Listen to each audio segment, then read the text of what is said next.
Fans of crime novels love to figure out the whodunit. Crime writers enjoy taking them to that final aha. Author Ausma Zehanat Kahn is no different. Her first love is writing, with nearly a dozen books in her combined mystery and fantasy series. And now, Blackwater Falls, Kahn's debut novel in her newest crime series she's calling The States. Hi, thank you so much for coming. But she brings another expertise to her stories as a lawyer specializing in international law. It's work that I'm passionate about. So in legal practice, my work was in immigration and refugee law. So I'd be representing people from around the globe who've put their entire life savings and hopes in your hands in the hope of coming to a new country and establishing a better life for themselves. Before her novels, as editor-in-chief of Muslim Girl magazine, Kahn achieved notoriety for championing her Muslim roots and giving a voice to young women in particular. I find when I go to book talks or do library events or do press that people are generally just very curious and ask me a lot of questions, and I find that people are always very receptive to me, very open to dialogue and communication. Kahn keeps women front and center in Blackwater Falls as two female detectives in a small Colorado town investigate a heinous crime involving racial tensions and corruption. I don't want to say that I write message books because I don't want my books to be preachy or didactic, but I think it's an important platform and I have a voice and I should use it for something worthwhile.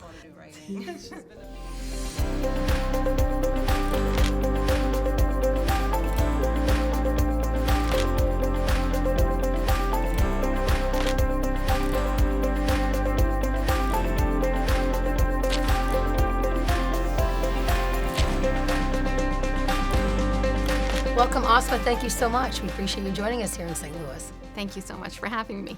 Well, our viewers just got a glimpse of your background with your PhD in international human rights law. What came first, though, the law or writing? That's a good question. Definitely writing, because I've been writing since I was a child and was also very much into journalism. So I wrote for my school paper and for my university paper and even for the local community paper. And I've also always been writing fiction all my life. My parents really wanted me to go to medical school, so the only way to get out of that was to go to law school.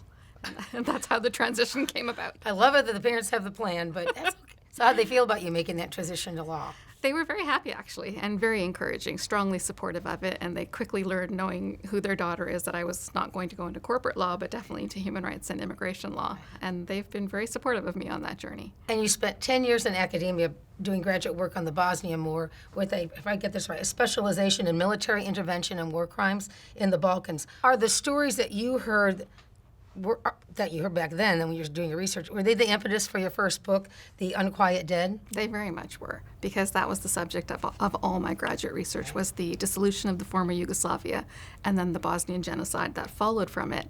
And I'd been thinking about it, writing about it for such a long time in the legal sphere, meeting survivors, listening to testimony. And of course, that genocide took place while I was a young law student. So it was my first experience of international human rights law norms and how they can fail populations at threat. So you could see it happening in real time, and you could see the law wasn't able to respond to it in the way that it should have. So I became really passionate about that. Sure. You were born in England, Yes. grew up in Canada, That's right.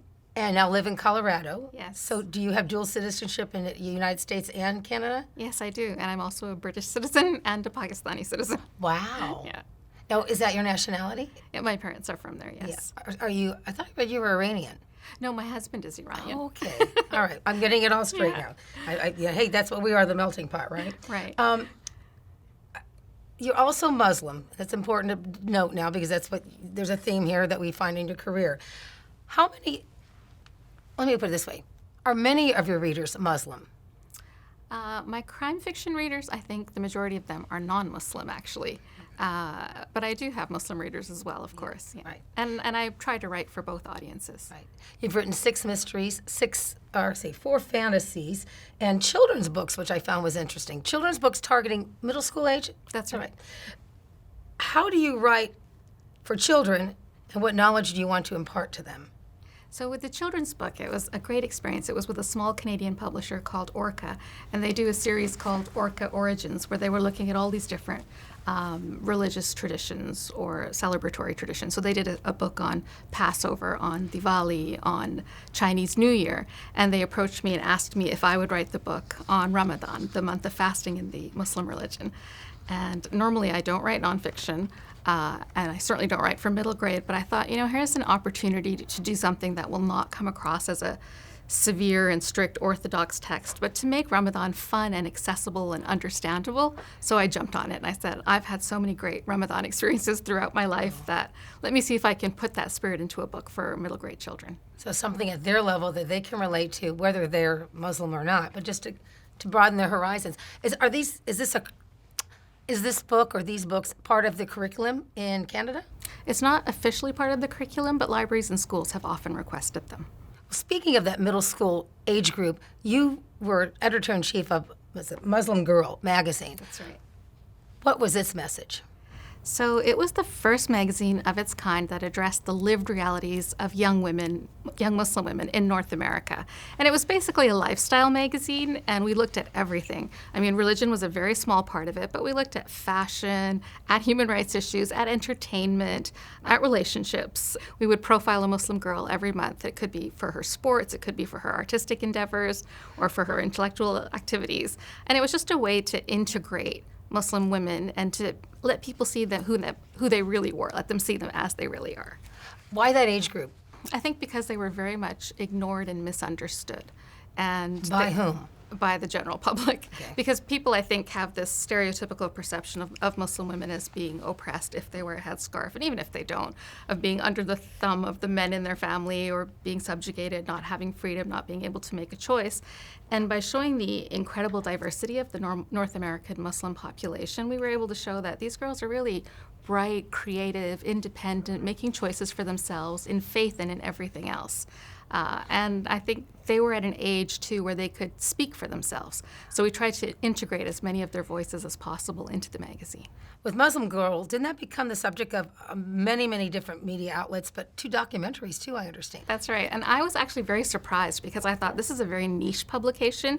It's designed for a particular audience. It's certainly not going to interest anybody else. But I think because it was groundbreaking, the first of its kind, and it came at Muslim identity from such a different approach, it attracted so much press attention, not just in Canada and the U.S., but all around the globe. We were getting calls all the time, can you speak about it, or what are you doing with your magazine, what's your editorial vision, where did you find these girls, who are these girls? Because we featured a girl from an American Muslim community on every cover of the magazine.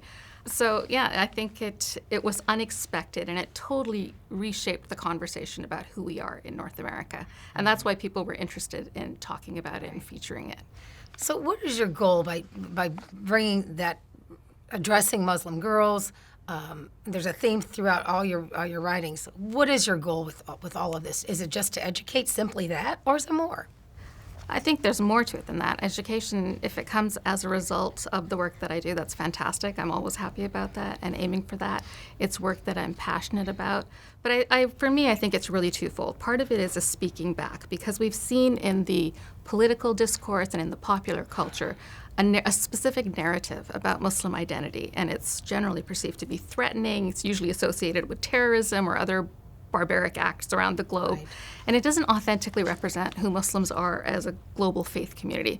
So when you write about your own communities and your own experience authentically from the inside, you're able to speak back and challenge that dominant narrative that assigns collective blame or collective guilt to an entire community.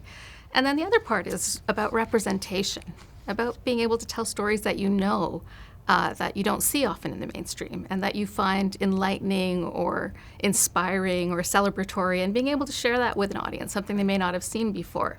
So that's part of the reason, because I have something to say, and my writing allows me to do that. Let's talk a little bit about that. You consider yourself a community activist.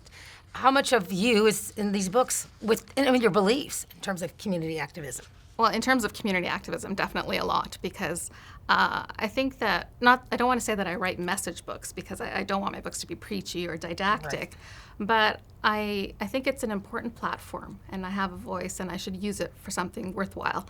So it's important to me that I take what I've learned through my life experience, through my education, through my legal practice, and put some of that into the book. So it's not purely entertainment. Entertainment is definitely one function of what I do, but I want it to move to that next level where people's hearts and minds, compassion, sympathies, intellect, they're all engaged by the work that I do. Before we get into Blackwater Falls, your latest book, what is it that you do when you practice international law? Are you representing minority groups here in this country, elsewhere? Explain to me how that works for you. So in legal practice, my work was in immigration and refugee law. So I'd be representing people from around the globe who've put their entire life savings and hopes in your hands in the hope of coming to a new country and establishing a better life for themselves, but usually not for themselves, for their children, because that generation has to work so hard they don't actually get to enjoy many of the benefits, but they see the next generation flourish. So that was, and then to represent refugee voices before tribunals and to talk about the kinds of persecution or oppression they may be facing in their home countries and to argue that they're legitimate, they have a right to come.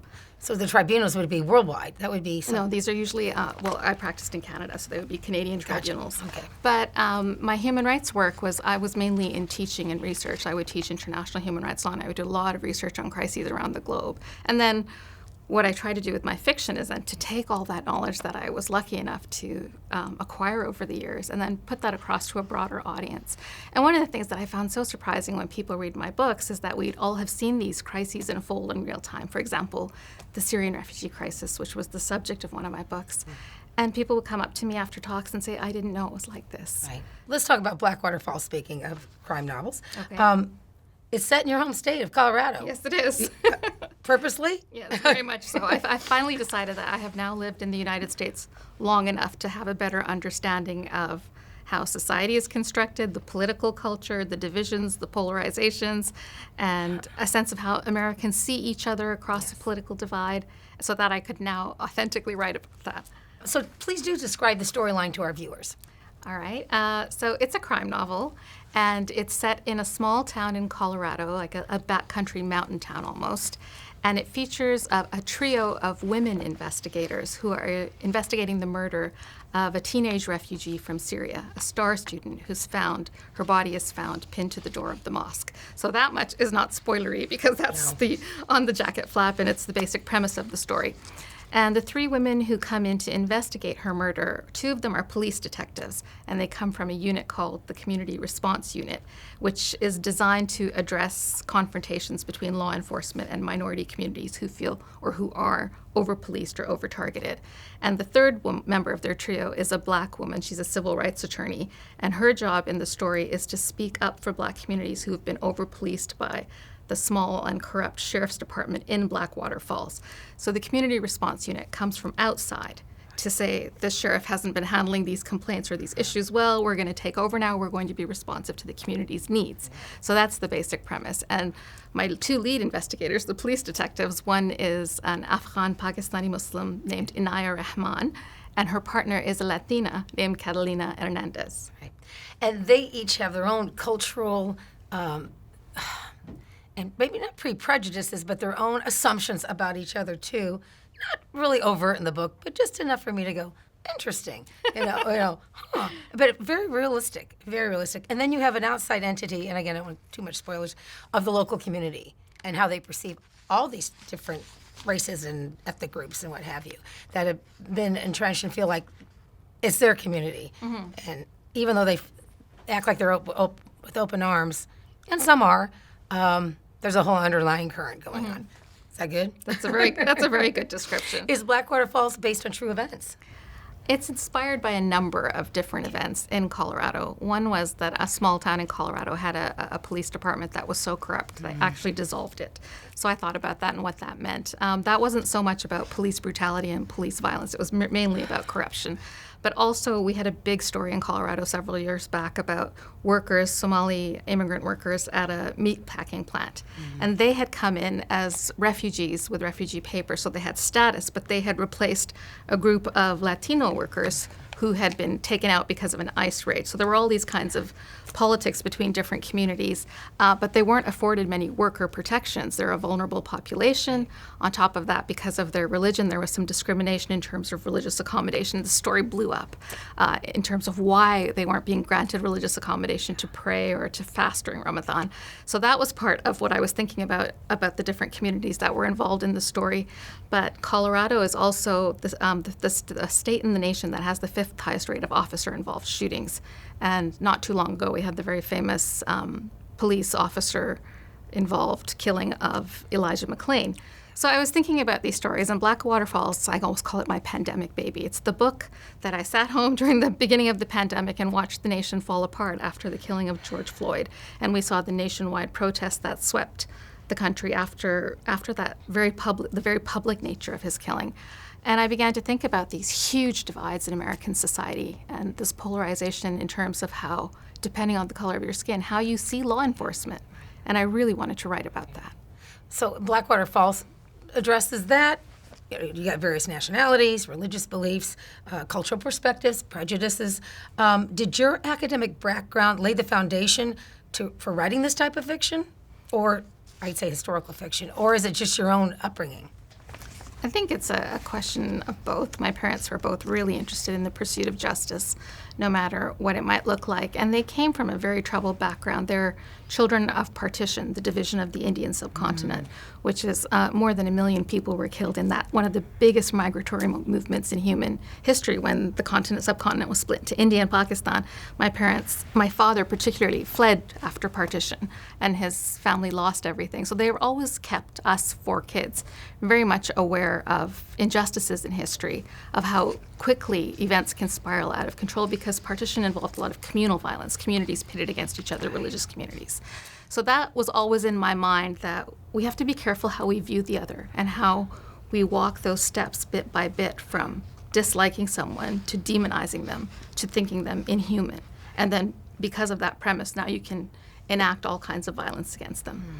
That was part of it. And then another part of it is that a lot of my human rights work is civil rights work, where you track things like hate crimes against specific communities. So I'm really interested in Islamophobia or anti-Muslim racism, and I've been tracking those kinds of incidents in the United States for years, but also in Canada and Europe.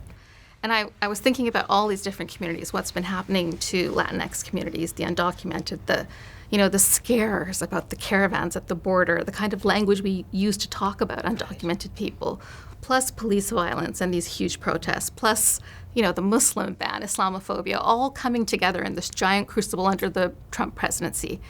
And I wanted to explore where all these communities intersect and also how they respond to this huge power differential between white communities and non-white communities. And then I thought, this seems very lighthearted. Let me put it all into a crime novel. Yeah, right. It's a lot, and it's a lot. Because like some of your past mysteries as well, crime novels, Blackwater Falls does show the ripple effect of tension in immigrant communities within their own community, even distrust because of many reasons. Some might be out for revenge, others might be out for others might be opposed to the violence that you talked about, the extremists. Are you ever pressured by the Muslim community to steer away from these topics? Oh, so you won't, quote, stir the pot? No, never. Never. What I find from Muslim communities who read my work is a great enthusiasm for them and a very open-hearted reception to them and the idea that we should be talking about all of these subjects and more. And it's important to talk about anti-Muslim racism in this country because it was given legal sanction through the president's Muslim ban. And that's had an impact on all of our communities, how we feel, whether we feel safe going out, particularly women who wear a headscarf and who are visibly identifiable. And then you see this gendered Islamophobia where women are more likely to suffer from hate crimes. So, no, I always get a very positive and enthusiastic response. And usually I get also right about this. Right.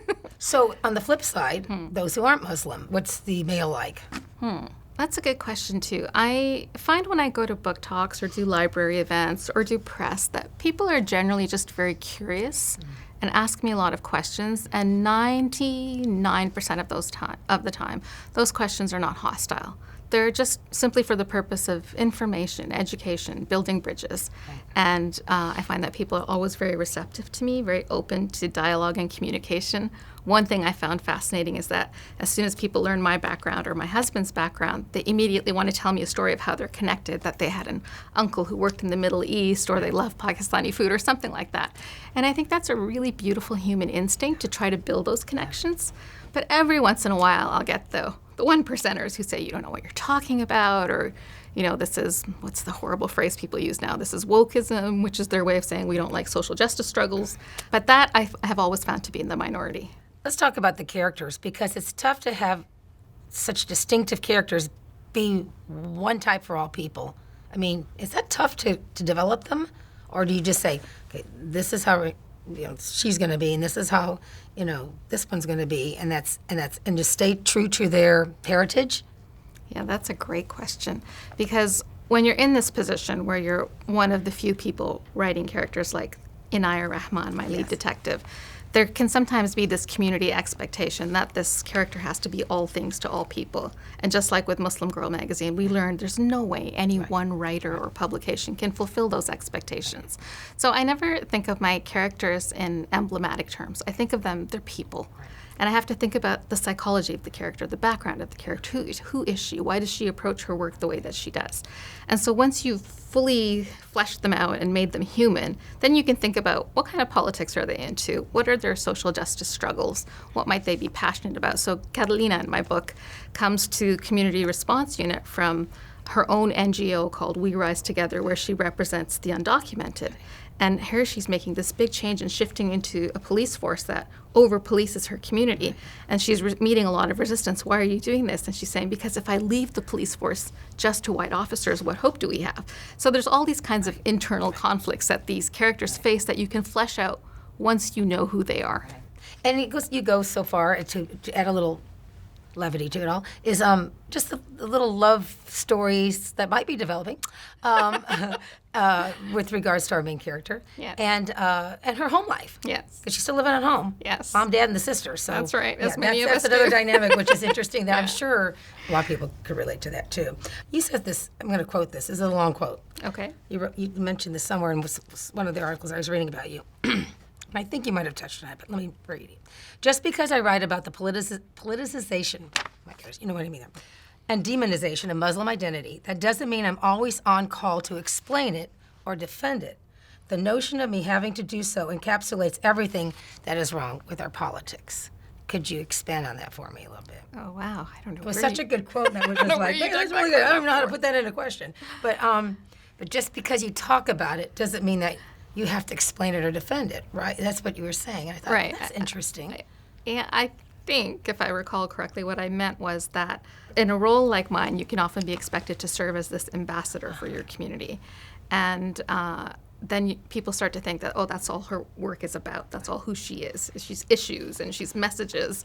And I don't want to be pigeonholed like that. What I'm trying to say is that my work, I hope, is more than that, and I am more than that. And sometimes I don't want the responsibility of educating other people. I'd like them to educate themselves. But usually I embrace that role and view the platform as an opportunity to do something important. Yeah. It's kind of an inside look to all these different demographics, you can say, of our culture right now, of our country. Mm-hmm. It's very because I don't come from a family that has police officers. Do I have an ethnic background? Yes, I do. A bit, in some traditions I might relate to, but basically, it's nice to be we're kind of in the inside looking out, going, oh, this is how this works. Okay, no, within reason, because it is still fiction, but you're basing this on fact too.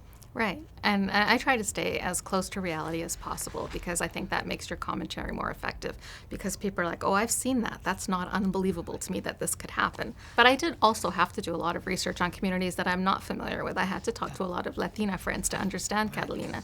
And even then, I still had to have people look at my work and correct it and say, this isn't authentic, this doesn't read right. Or I remember in one of the early drafts, I had a Black sensitivity reader look at the character of Areesha, my civil rights attorney.